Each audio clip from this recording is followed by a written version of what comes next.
L'UCS va-t-il décrocher sa première victoire cette saison? Blagnac va-t-il parvenir à s'imposer à l'extérieur pour la première fois depuis le début de la saison? C'est parti pour ce match de la 6e journée de National. Allez, ils sont à 5 mètres de la ligne d'un but, d'entrée de jeu, une bonne première munition. On a réussi à trouver de l'avancée cette fois-ci. Allez, temps d'écarter peut-être maintenant. Felipe Manou qui a chargé. Dans l'axe. Avantage, hors-jeu, Allez, vous l'avez entendu de la bouche de Monsieur Arbitre, avantage. Et l'essai d'entrée de jeu. Après à peine plus d'une minute seulement ici au stade municipal de Saint-Jean-d'Angély.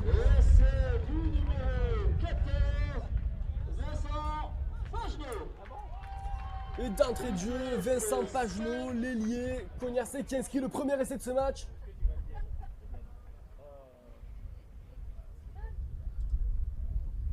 Gérald Augustin, la pénalité qui va passer entre les poteaux. 6 minutes de jeu. Et les Blagnaquais qui reviennent à 7-3.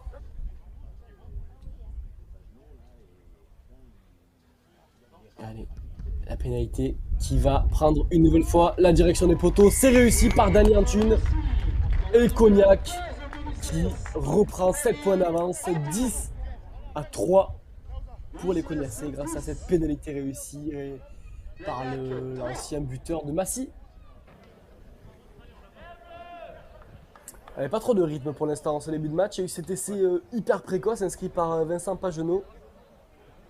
Depuis les deux équipes qui se jaugent, qui se jugent, qui se cherchent. Blagnac qui a inscrit cette pénalité par l'intermédiaire de Gérald Augustin. Dany Antunes qui a répliqué. Et pourquoi pas donner la réplique sur un groupé pénétrant. On a vu que c'est un exercice qui fonctionnait plutôt bien. Là, il a été écroulé d'entrée de jeu. Alors, il y aura un avantage. On va essayer de jouer du côté des Bleus. Mathieu Vachon qui a avancé. On va essayer d'écarter maintenant. C'est bien donné par Moléane à Delpi. Delpi qui va sauter pour Gérald Augustin. Augustin qui a fixé pour Doro. Doro. Et l'essai de Doro Bedin. L'essai de Doro Bedin bien lancé par ses coéquipiers. Le longiligne ailier qui a inscrit le premier essai du sien. Alors qu'on va le revoir, voilà, ça c'est la fin de l'action, c'est ce bel essai aplati par Doro Bedin. Et Dany Antunes qui va tenter cette pénalité à plus de 40 mètres en coin. Pas beaucoup d'élan, la frappe est tendue et ça passe entre les poteaux. Ça passe entre les poteaux, elle était à près de 50 mètres, elle était très tendue cette balle, elle n'a pas beaucoup décollé.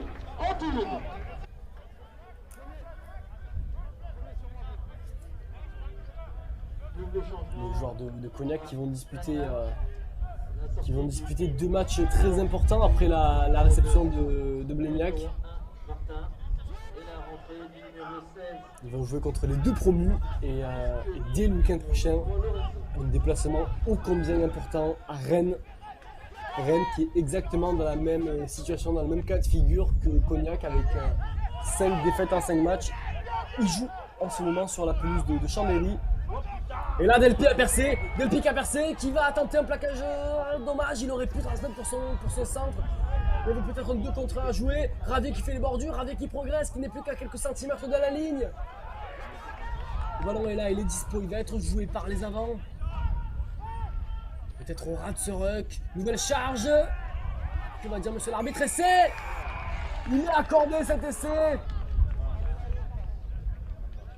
Dans le cafouillis de cette action, on n'a pas vu qui avait aplati. Il semblerait que ce soit Yannis Ponsol qui se soit relevé avec le ballon. Et il y avait un fort contingent de Blagnaquais sur la pelouse. Coco Lindelof, Marjorie Mayence. Pour ne citer que ces 2 joueuses, mais finalement les Françaises se sont inclinées de peu après avoir livré un très beau match, une très très belle bataille face aux favorites anglaises. Les Françaises qui restent en course pour cette Coupe du Monde, que l'on va suivre avec beaucoup d'attention. Comment on va suivre cette mêlée avec Doro Bedin qui va aller inscrire un doublé, tout seul comme un grand. tout seul, tout en puissance. L'ailier qui inscrit le doublé. La célébration était peut-être travaillée. Et donc, Benjamin Doro Bedel qui double la mise. Troisième essai pour les siens, deuxième essai personnel dans ce match.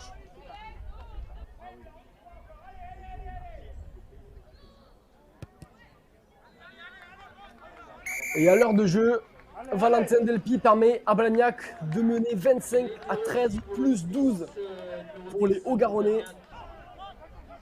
On va essayer d'ouvrir la grand côté. Paul Ravier pour Delpy. Allez, il y a un point de bonus offensif à aller chercher. Il a trouvé l'intervalle. Est-ce qu'il va aller au bout? Fin de passe. Il est plaqué à quelques mètres de l'en-but. On a gagné 20 mètres sur cette percée. C'était Pierrot.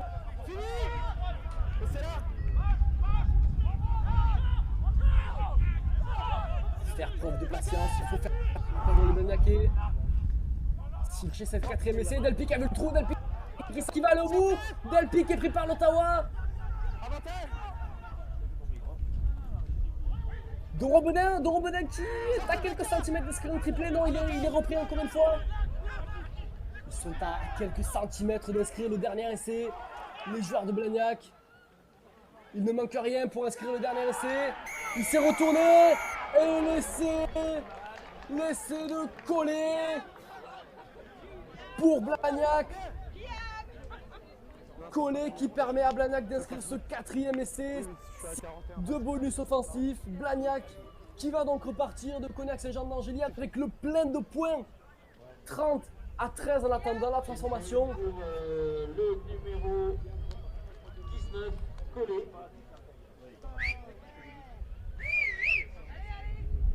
Et Valentin Delpy qui va venir parachever le succès des siens. Sur son pied droit, Delpy, ça passe entre les poteaux. C'est terminé ici à Saint-Jean-d'Angély où Blagnac réalise un gros coup. Blagnac s'impose 32-13 face à Union Cognac Saint-Jean-d'Angély. Victoire bonifiée pour les hommes de Éric Escribano. Pour les joueurs, c'est une 6e défaite en 6 matchs.